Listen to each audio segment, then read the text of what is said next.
I'm Dr. Robert Constant. I'm a clinical endocrinologist here at the Diabetes and Endocrine Center in Orlando, Florida.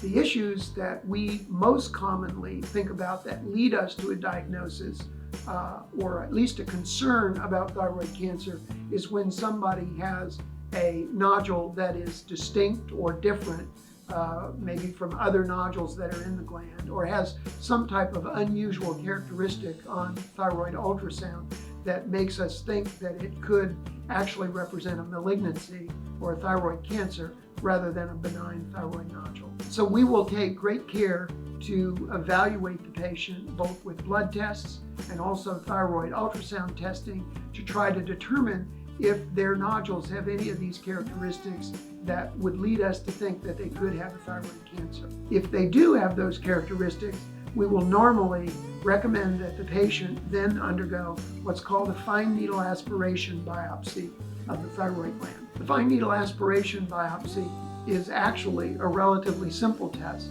It is not truly a biopsy. It's actually a blood test. It's a blood test of the nodule.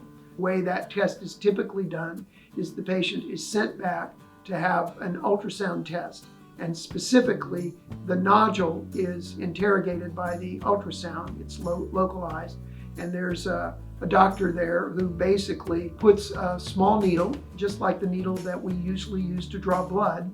He puts it in the nodule. Its location is confirmed by the ultrasound, and then he basically draws blood from the nodule. Then from the blood sample, we spin off the blood cells and we look directly at what remains, which are thyroid cells.